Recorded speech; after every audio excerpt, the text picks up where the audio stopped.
I'm hunched over my laptop at 2:47 a.m, updating a spreadsheet that would make any accountant weep with joy. Row 847. Cleaned vomit from bathroom floor after Mum's medication reaction. Time logged, 23 minutes. Fair market rate for biohazard cleanup, $75 per hour. My name is Gwendolyn, and I've been documenting everything for 11 months, 3 weeks and 4 days. Gwen! Gwen! Mum's voice cuts through the house like a rusty blade. I need my pills. I save the spreadsheet, titled Services Rendered, and pad down the hallway in my slippers. The hardwood floors creak under my feet, a sound I've grown to hate. Everything in this house feels like it's falling apart, including me. Which pills, Mum? I ask, standing in her doorway. She's propped up in bed, looking perfectly capable of walking to the kitchen herself, but that's not how this works anymore. The white ones, for my stomach. The Tums are white, so are the calcium supplements and the... Don't be smart with me. Her voice sharpens. You know which ones I mean. I fetch 3 different bottles of white pills because I've learned it's easier than playing 20 questions. When I return, she's on her phone, scrolling through Facebook. Jayla posted the most beautiful pictures from her weekend in Napa, she says without looking up. Look at this wine tasting. Doesn't she look radiant? I set the pills on her nightstand. Which ones do you need? The Tums, obviously. She holds up her phone. Look at this dress she's wearing. Probably cost more than you make in a month. Used to make. I haven't worked in almost a year. She's living her best life, Mum continues. I'm so proud of her for not letting our situation hold her back. Our situation. As if Mum's recovery from gallbladder surgery was some natural disaster that happened to all of us equally. I'm going back to bed, I say. Wait. She grabs my wrist. Can you fluff my pillows? And maybe bring me some crackers? My stomach feels funny. I fluff the pillows. I bring crackers. I refill her water glass. I adjust the temperature. I close the curtains tighter. Each task gets logged in my mental spreadsheet, time-stamped and categorised.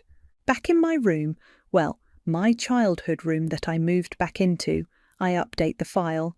Row 848. Midnight medication assistance and comfort services. Time, 18 minutes. My phone buzzes. A text from Jayla. Hey sis, hope you're hanging in there. I know it's been tough, but you're doing such important work. Mum and Dad are so lucky to have you. I wish I could be there more, but you know how crazy things are with Ashton's promotion and the wedding planning. Sending love. I stare at the message for a full minute. She wishes she could be there more. She lives 4 hours away and hasn't visited once since Mum's surgery. Not once, but she sends love and emojis. I don't respond. Instead, I screenshot the message and save it to a folder labelled Evidence. The next morning, I'm scrambling eggs when Dad walks into the kitchen, already dressed for work in his pressed khakis and polo shirt. Coffee's not ready, he says, like it's my fault the machine takes 5 minutes to brew. It'll be done in 2 minutes. He grunts and sits at the table, opening his newspaper. Your mother says you were short with her last night. I brought her everything she asked for. It's not what you do, it's how you do it. He doesn't look up from the sports section. Jayla called yesterday. She's worried about your attitude. My hand tightens on the spatula. Jayla called? She's concerned you're getting burned out. She thinks maybe you need to remember why you're here. Why I'm here? As if I chose this. As if I wasn't guilted into putting my entire life on hold because family comes first and Jayla has her own responsibilities. The eggs are ready, I say. Dad takes his plate without a thank you. Jayla's sending money for groceries this week, see?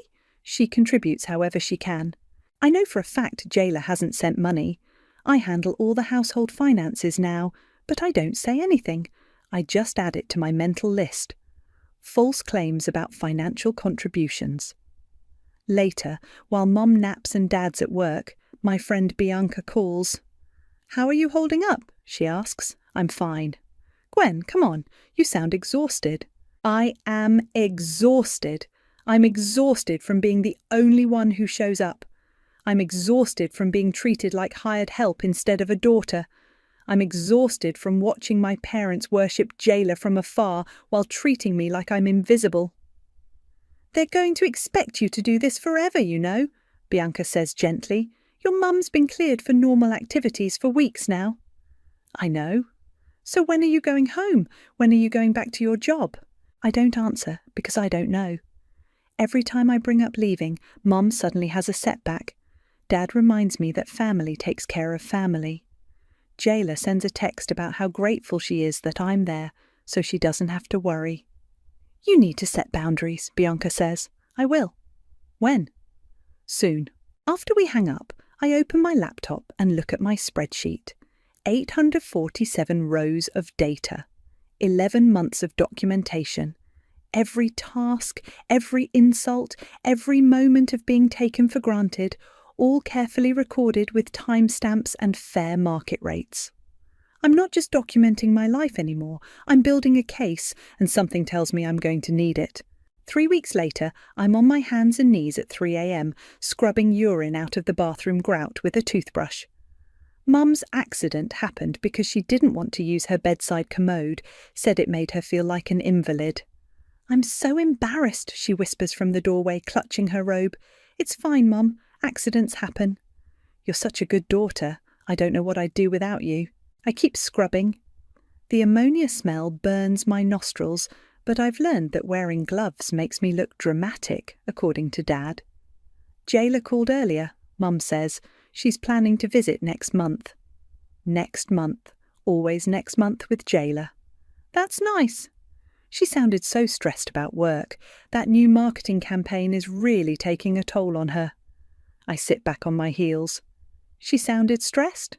Oh yes, she was practically in tears talking about how guilty she feels for not being here more. She said she lies awake at night thinking about us. Funny. When I lie awake at night, it's usually because I'm cleaning up bodily fluids or listening for Mum's call bell.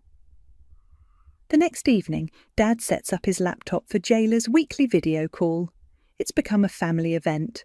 Mum gets her hair done, Dad puts on a clean shirt, and I'm expected to hover in the background like hired help. Jayla's face fills the screen, perfectly lit in what looks like a wine bar. Her hair is professionally styled, her makeup flawless. Hi everyone, she waves with manicured nails. Sorry I'm calling from dinner, but Ashton surprised me with reservations at this amazing place. You look beautiful, sweetheart, Mom gushes. Doesn't she look beautiful, Rhett? Gorgeous, Dad agrees. How's the wedding planning going? Oh my God, so stressful. Jayla's voice cracks slightly. I had a complete breakdown yesterday trying to choose between ivory and champagne for the table linens. I know it sounds silly, but everything has to be perfect, you know? Mum's face melts with sympathy. Oh, honey, you're putting so much pressure on yourself. I just want everything to be beautiful for our families. Jayla dabs at her eyes with a cloth napkin. Sometimes I feel like I'm drowning in decisions, and knowing you're going through recovery, Mum, while I'm over here obsessing about flowers, it makes me feel so selfish. Don't you dare feel selfish, Dad says firmly. You're building your future. That's exactly what you should be doing. I'm standing behind the couch watching this performance. Jayla's tears haven't smudged her mascara. Her voice trembles at all the right moments. I just wish I could do more, she continues. I know Gwen's been amazing, but I feel terrible that she's sacrificing so much while I'm living my life. Gwen understands, Mum says, not even glancing back at me. She knows how important your career is, and your wedding. We're so proud of you for not letting our situation derail your plans. I sent money for groceries last week, Jayla says. I know it's not much, but... Every little bit helps, Dad interrupts. You contribute in your own way. I clear my throat. Actually, I handle the grocery shopping and I haven't received... Gwen. Dad's voice cuts like ice. Let your sister finish. Jayla's eyes flick to me through the screen. For just a second her expression shifts. Calculating. Cold. Then the mask slides back into place. I was going to surprise you, she says quickly. I sent it to your Venmo, Gwen. Maybe it hasn't gone through yet? I check my phone. No Venmo notification, no pending transactions. Technology, Mum laughs. So unreliable. The call continues for another 20 minutes. Jayla talks about her yoga classes, her new skincare routine, Ashton's promotion. Mum and Dad hang on every word like she's delivering the State of the Union. When she finally hangs up, Mum sighs dreamily. She's glowing, she says. Absolutely glowing. Love looks so good on her. She's got a good head on her shoulders, Dad adds. Knows how to prioritise. I start clearing their coffee cups. You could learn something from your sister, Dad continues. She's building something meaningful with her life, making something of herself. What am I doing? The words slip out before I can stop them. Dad looks at me like I've asked why water is wet. You're helping family. It's temporary. Temporary. It's been almost a year. That night I update my spreadsheet. Row 891. Emergency bathroom sanitation 3 a.m. Time 47 minutes. Rate 85 hour for hazmat cleaning. Then I create a new entry. False claims about financial contributions during family video call. I screenshot Jayla's Venmo lie and save it to my evidence folder. My phone buzzes. A text from Jayla. Hope the Venmo went through. Let me know if you need the confirmation number. Love you. I screenshot that too. She's good. I'll give her that. She's very, very good, but I'm better at keeping records. I'm folding laundry in the hallway when I hear them talking in the kitchen. Their voices carry through the thin walls of this old house. She's been here almost a year, Dad says. When do you think she'll get the hint? What hint? Mum asks. That it's time to move on, get back to her own life. I freeze, a towel half folded in my hands. I don't know, Mum sighs. She seems comfortable here, maybe too comfortable. That's what I'm worried about. She's 30 next year. She should be building her own family, not hovering around ours. She's been helpful, though. Sure, but Jayla's right. We can't enable her forever. Once she leaves, maybe things can go back to normal around here. Normal, like I'm the disruption in their perfect life. I just worry she'll take it hard, Mum says. You know how sensitive she gets. She'll be fine. She's tougher than she acts. Besides, we raised her to be independent. Independent, right. That's why they guilt-tripped me into moving back home when Mum got sick. I drop the towel and walk to my room, closing the door as quietly as possible. My hands shake as I open my laptop and add a new entry to my spreadsheet. Overheard parents discussing my departure as burden relief. My phone rings. Bianca. Hey, want to grab coffee? I'm in your neighbourhood. I can't leave. Mum might need something. Gwen, your mum walked to the mailbox yesterday. I saw her. She's fine. 20 minutes later, I'm sitting across from Bianca at the coffee shop down the street. She slides a latte toward me. You look terrible, she says. Thanks, really what I needed to hear. I'm serious. When's the last time you did something for yourself? I can't remember. I'm fine. No, you're not. You're disappearing. She leans forward. Remember when you used to laugh, when you had opinions about things that weren't related to your parents' medical needs? This is temporary. Is it? Because from where I'm sitting, it looks like you're being used. They're my parents. So, that doesn't give them the right to treat you like unpaid help while they worship Jayla from afar. I stir my latte, watching the foam swirl. You don't understand. Then explain it to me. Explain why Jayla gets to live her life while you put yours on hold. Explain why they praise her for sending fake grocery money while you're literally wiping their floors. She has responsibilities. Bullshit. Bianca's voice cuts through my excuse. You know what she has? Boundaries. She says no, you don't. I can't just abandon them. Who's abandoning who here, Gwen? Because it sounds like they're already planning your exit. I tell her what I overheard. Bianca's face hardens. They want you gone, but they want it to be your idea so they don't look like the bad guys. Maybe they're right. Maybe I should... Don't. She grabs my hand. Don't let them gaslight you into thinking you're the problem. You gave up a year of your life for them. A year. And they're talking about you like you're a house guest who's overstayed her welcome. When I get home, Mum's on the couch watching TV. Where were you? She asks, without looking away from the screen. Coffee with Bianca. You could have told me. I was looking for you. What did you need? Nothing urgent, just, it would be nice to know where you are. I sit on the opposite end of the couch. Mum, when do you think you'll be ready for me to go back to my apartment? She mutes the TV and turns to me. Are you unhappy here? It's not about being unhappy, it's about getting back to normal. Normal? She repeats the word like it tastes bitter. I suppose you're eager to get back to your old life. I miss my independence. Independence? Another bitter taste. Is that what Bianca's been filling your head with?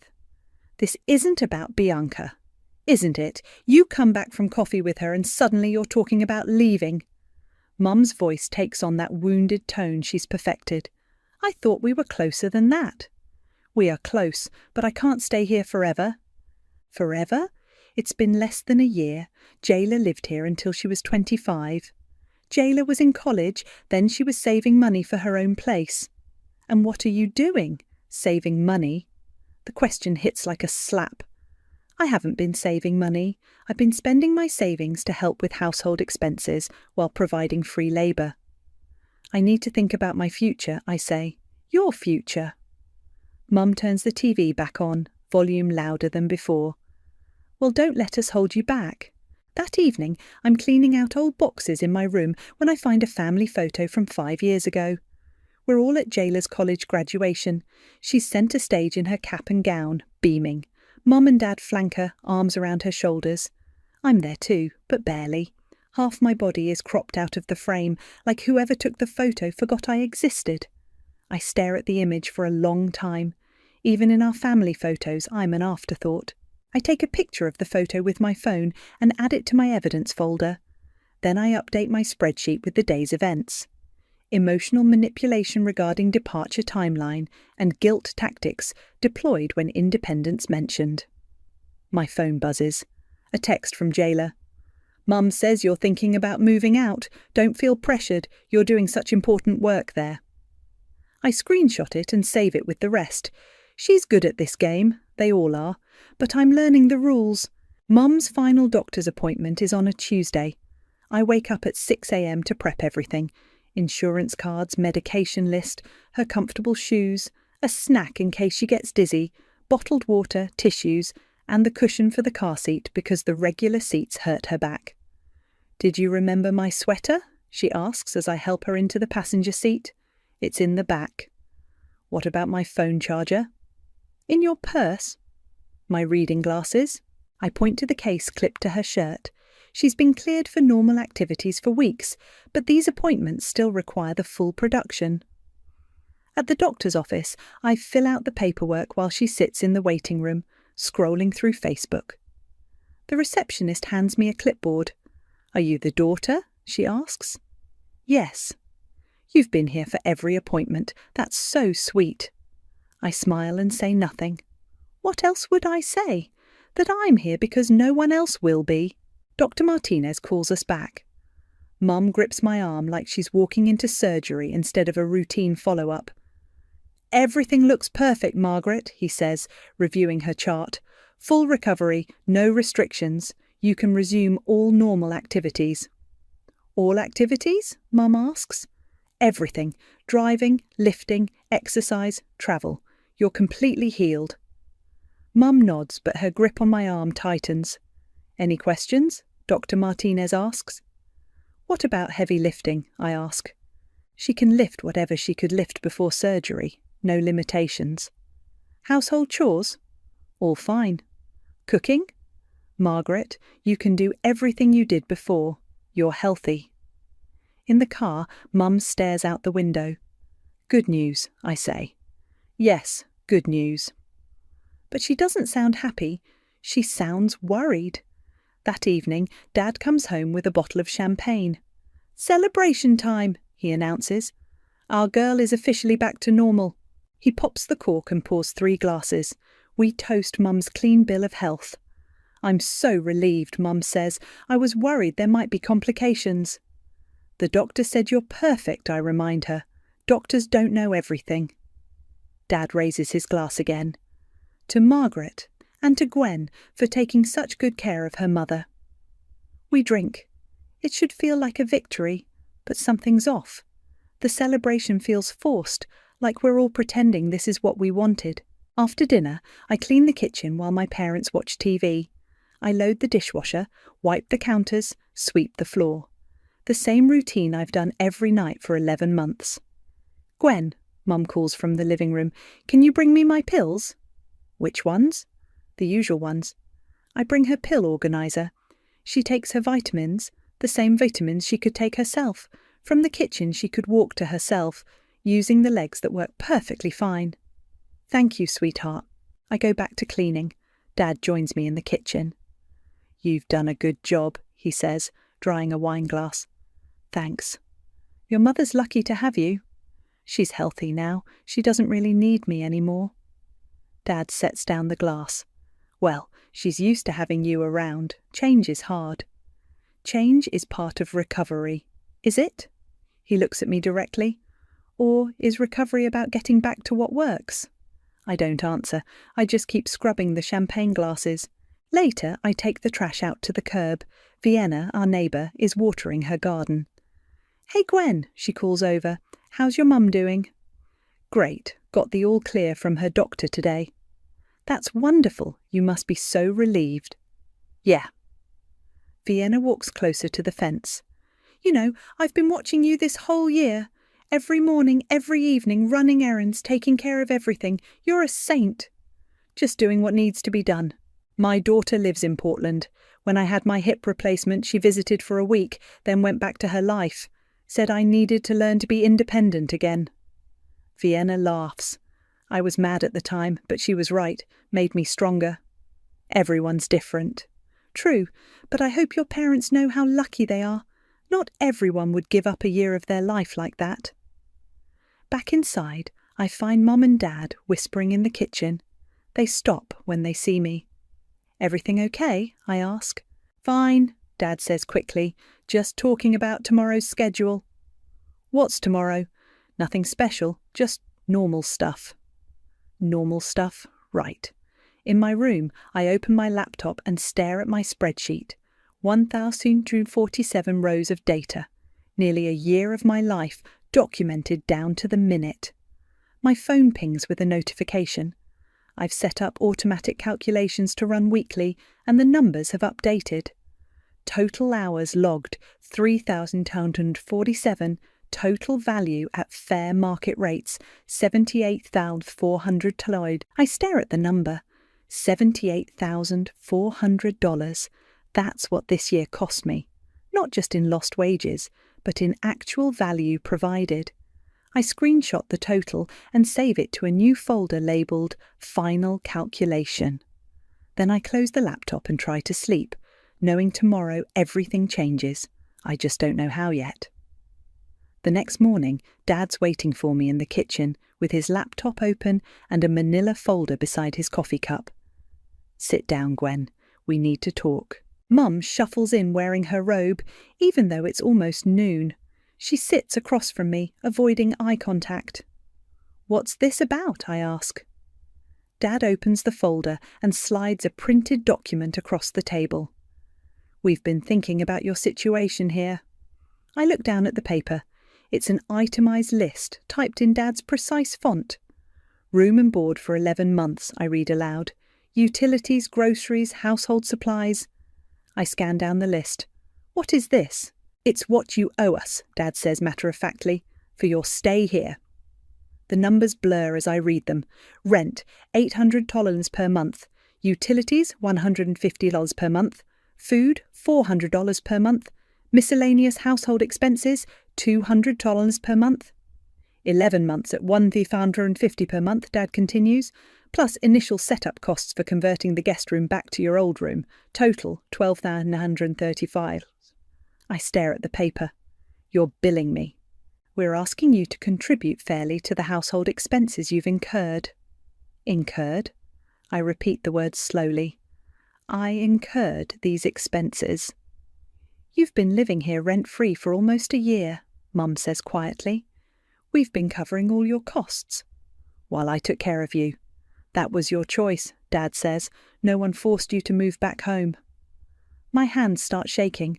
I set the paper down carefully. My choice. We appreciate everything you've done, Mom adds quickly, but now that I'm better, it's time to settle accounts and move forward. Dad's laptop chimes. An incoming video call. Jayla's name appears on the screen. Perfect timing, Dad says, accepting the call. Jayla's face fills the screen.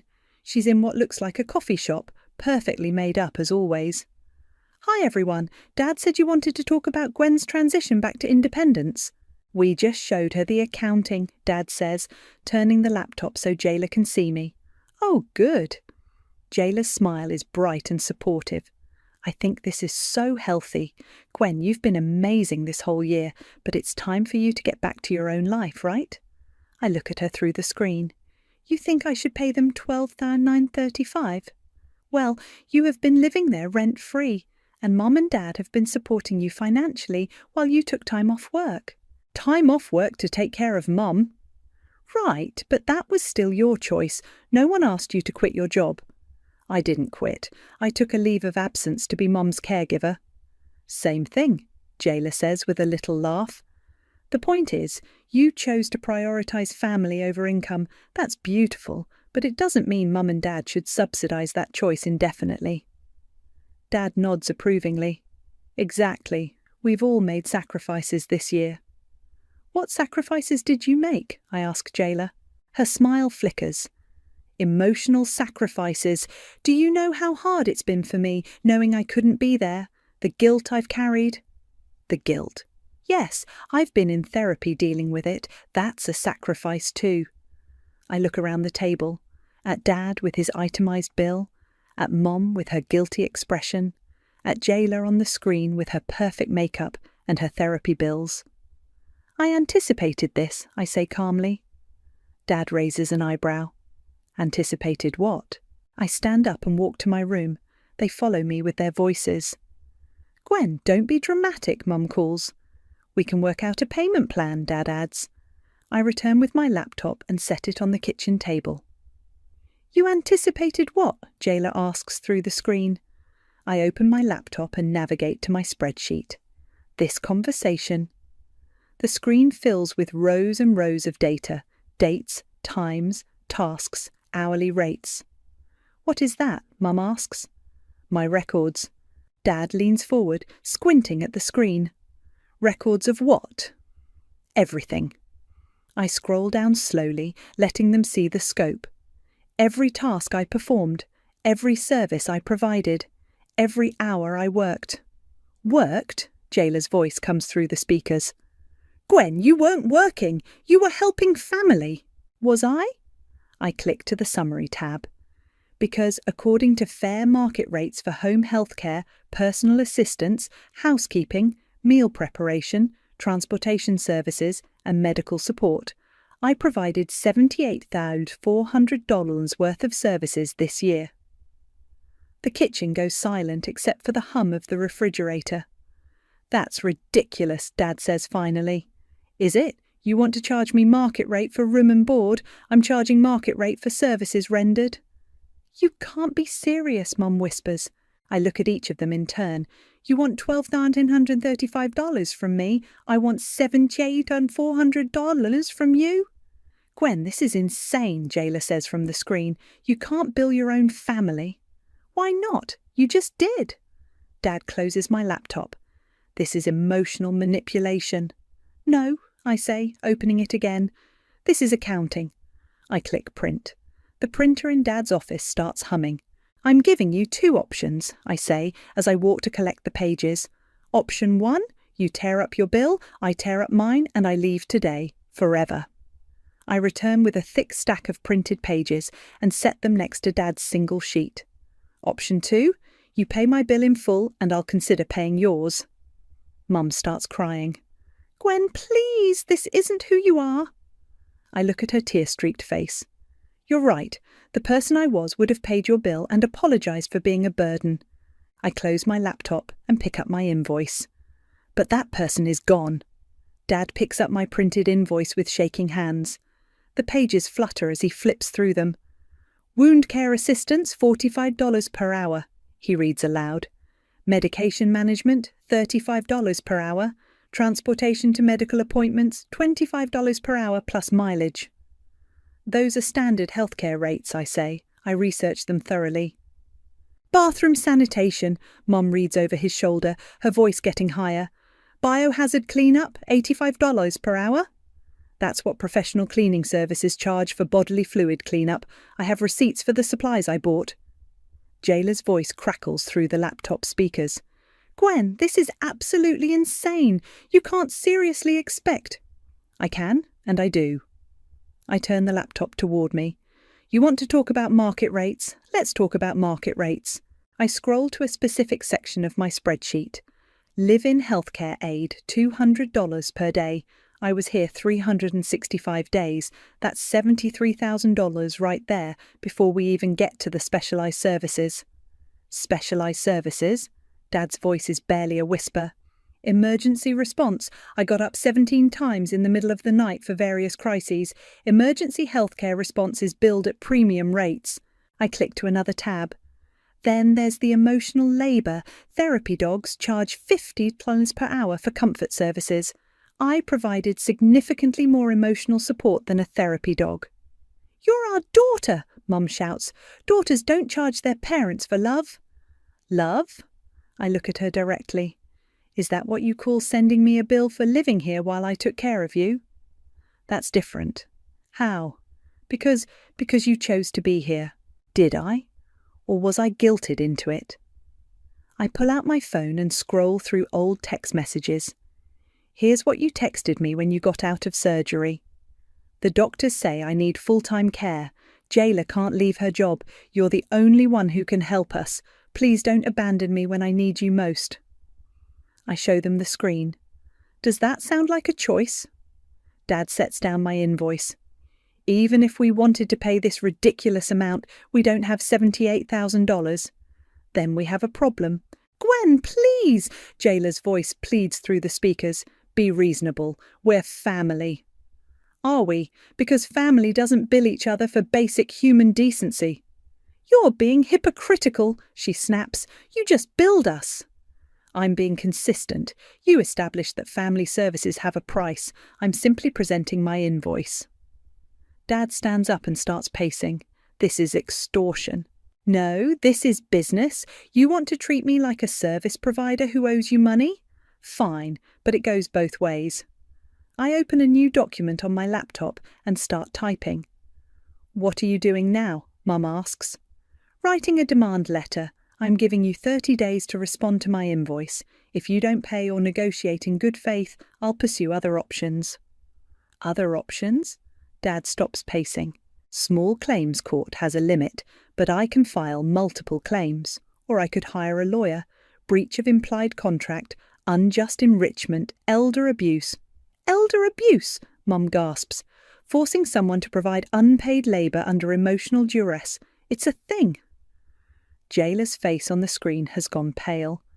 Gwen, you can't be serious about taking legal action against your own parents. Watch me. I finish typing and hit print again. I'm also prepared to make this public if necessary. Public how? Dad asks. I hold up my phone. Social media. I've documented everything. Every conversation, every text message, every instance of emotional manipulation. I have screenshots of Jayla's fake Venmo promises, recordings of you two discussing me like a burden, photos of the conditions I worked in. You recorded us. Mum's voice is horrified. I documented everything. It's called evidence. I stand up and gather my papers. I'm also prepared to share this story with everyone we know, church friends, neighbours, extended family. Let them decide who the real villain is here. You wouldn't, Jayla says. Try me. The kitchen falls silent except for the sound of the printer finishing my demand letter. Here's what's going to happen, I say, placing the letter on the table. You have 24 hours to decide. Pay my invoice or I start making phone calls. Phone calls to who? Dad asks. Everyone. Aunt Linda, Cousin Mark, the ladies from Mum's book club. I'll tell them exactly what happened here today. How you tried to charge your daughter for taking care of you. Mum starts crying harder. please don't do this to us. I'm not doing anything to you. I'm responding to what you did to me. I pick up Dad's original bill and tear it in half. There, I just saved you $12,135 loins. Now you only owe me $78,400. Gwen? Jayla's voice is desperate now. Think about what you're doing. Once you cross this line, there's no going back. I look at her through the screen. You're right. There's no going back. I close the laptop, cutting off her protests. 24 hours, I tell my parents. Then I start making this everyone's problem, not just ours. I walk toward the stairs, then turn back. Oh, and I'll be packing tonight. Regardless of your decision, I'm done living here. Where will you go? Mum asks through her tears. That's not your concern anymore. I climb the stairs, leaving them with my invoice and their choices. Behind me, I hear Dad's voice, quiet and defeated. How did it come to this? But I don't turn around to answer. I already know. I'm stuffing clothes into garbage bags when I hear them arguing downstairs. Their voices carry through the heating vents. We have to call her bluff, Dad says. She won't actually sue us. What if she does? Mum's voice is shaky. What if she really posts all that stuff online? Then we'll deal with it. Deal with it how, Rhett? Everyone will think we're monsters. I zip up my laptop bag and keep packing. 23 hours and counting. My phone rings. Jayla. Don't hang up, she says immediately. We need to talk. I'm busy. Gwen, please, this has gone too far. Has it? Or has it not gone far enough? You're destroying our family. I stop packing. I'm destroying it? Yes, this vindictive, petty revenge fantasy. Revenge fantasy, I laugh, and it sounds harsh even to me. Jayla, you haven't been here. You don't get to judge what this is. I know you're hurt, but... Hurt? I'm not hurt, I'm done. Listen to me. Mum and Dad are panicking. They're talking about taking out a loan against the house. Good. Maybe they'll understand what financial pressure feels like. They're old, Gwen. They don't have the income to pay this. They had the income to charge me rent. That was different. How? Silence on the line. Exactly, I say. You can't explain how it's different because it isn't. Fine. You want to play hardball? Let's play hardball. Her voice turns cold. I'll match whatever they pay you, dollar for dollar. With what money? I have savings. Ashton has savings. We'll figure it out. Why would you do that? Because unlike you, I actually care about this family. I sit down on my bed, surrounded by packed bags. You care so much you haven't visited once in 11 months. I care enough to prevent you from destroying everyone's lives over your hurt feelings. My hurt feelings? Yes, your hurt feelings, because that's what this is really about, isn't it? You're mad that Mum and Dad love me more. The words hit like a physical blow. Excuse me? You heard me. You've always been jealous, always felt like the second choice, and now you're using this situation to punish everyone for not appreciating you enough. You think this is about jealousy. I think this is about a bitter, lonely woman who can't stand that her sister has a better life. I hang up. 2 hours later, I'm loading my car when Dad comes outside. Where are you going? He asks. Hotel tonight, then I'll figure it out. Gwen, we need to talk about this reasonably. Reasonably? Like when you presented me with a bill for taking care of Mum? That was... He runs his hand through his hair. That was poorly handled. It was calculated, just like my response. We can't pay $78,000. You know we can't. Then we have a problem. What do you want? Really, what would make this go away? I close my trunk and turn to face him. An apology, a real one, not, we're sorry you're upset, or we handled it poorly. A real acknowledgement of what you did. Fine, I'm sorry. For what? For the bill, for asking you to pay rent. And what? For treating me like hired help for 11 months, for praising Jayla while dismissing me, for making me feel invisible in my own family. He's quiet for a long moment. I don't know how to apologise for that. Then we're done here. I get in my car. He knocks on the window. Gwen, please, your mother is having chest pains. The stress. Call 911 or call Jayla. I'm not your emergency contact anymore. I start the engine. In my rearview mirror, I see him standing in the driveway, looking lost. At the hotel, I check my phone. 17 missed calls from various family members. Aunt Linda, Cousin Mark, even my grandmother. Jayla's been busy. I turn off my phone and order room service. The next morning, I'm eating breakfast when someone knocks on my hotel room door. I look through the peephole. Bianca. "How did you find me?" I ask, letting her in. "Your dad called me. He's desperate." "Good." She sits on the bed and looks at me. "So you really did it?" "I really did it." "How do you feel?" I consider the question. Empty, satisfied, terrified, all at once. Any regrets? Not yet. My phone buzzes. A text from an unknown number. "This is Vienna, your neighbour. Wanted you to know there are cars in your parents' driveway. Looks like family meeting.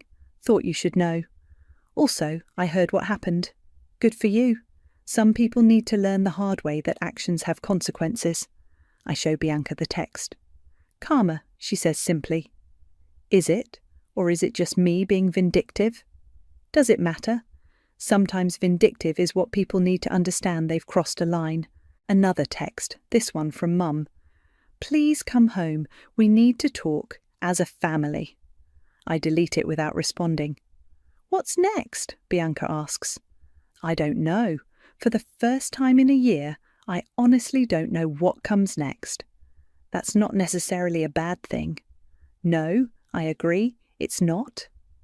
Outside the hotel window, life continues. People going to work, living their lives, making their own choices. For the first time in 11 months, I'm one of them. 3 weeks pass before I turn my phone back on. The voicemail box is full. I'm sitting in my new studio apartment, small but mine, when I finally listen to them. Most are from family members I haven't spoken to in years, all saying variations of the same thing. "We heard what happened. Call us." The last message is from Dad, his voice barely a whisper. "Gwen, we put the house on the market. We can't afford to stay. Your mother wanted you to know." I delete it and make coffee. Bianca comes over that afternoon with takeout and wine. "Any word from the family?" she asks, unpacking containers of Thai food. "They're selling the house." "Jesus, really?" Apparently the extended family intervention didn't go well for them. "What do you mean?" I pull out my laptop and show her the Facebook screenshots I've been collecting. Aunt Linda's post. "Sometimes you don't know people as well as you think you do." Cousin Mark's comment on a family photo. "Actions have consequences." "Wow," Bianca says, "they really turned on them." Turns out charging your caregiver daughter for rent doesn't play well with the church crowd. My phone buzzes. A text from an unknown number. "It's Ashton," I tell Bianca, reading the message. "Jayla's fiancé." "What's he want?" "To meet. Says he has something to give me." We meet at a coffee shop downtown. Ashton looks uncomfortable, fidgeting with his wedding ring. "Jayla doesn't know I'm here," he says immediately. "Okay." He slides an envelope across the table. "This is for you." Inside is a cashier's check for $78,400. I stare at the numbers. Where did this come from? My savings. Our wedding fund, actually. Why? He's quiet for a moment. "Because you were right, and because I've been watching Jayla manipulate this situation from the beginning." "You have?" "She's been playing both sides, telling your parents she supports them, telling you she understands your position. She wanted the drama to continue because it kept her looking like the good daughter by comparison." I fold the check and put it back in the envelope. "I can't take this." "Why not?" "Because it's not about the money anymore." "Then what's it about?" I think about the question, acknowledgement, respect, the understanding that what I did mattered. Your parents will never give you that. "I know." "So what will you do?" I stand up and hand him back the envelope. "I'm going to live my life." "That's it?" "That's everything." That evening, I call my old boss. She answers on the second ring. "Gwen, how's your mother?" "Fully recovered. I'm ready to come back to work." Thank God. We've been drowning without you. Can you start Monday? I can start tomorrow. The next morning, I'm back at my desk, answering emails and scheduling meetings. It feels like putting on clothes that fit after wearing someone else's for a year. My co-worker Sarah stops by with coffee. How was your time off? Educational. Learn anything interesting? That some bridges are worth burning? She laughs, thinking I'm joking. Around lunch, my phone rings. Mom. Gwen, please don't hang up. I'm at work. I know, I wanted to tell you we found a buyer for the house. Congratulations. We're moving to a senior community, smaller place, more affordable. That sounds practical. Gwen, Her voice breaks. I'm sorry, for all of it. You were right to be angry. I'm quiet for a moment. Thank you for saying that. Does it change anything? No, but it's something. Will we ever see you again? I look out my office window at the city below. People walking, working, living their lives without asking permission or apologising for taking up space. I don't know, Mum. Maybe someday, but not now. I understand. Do you?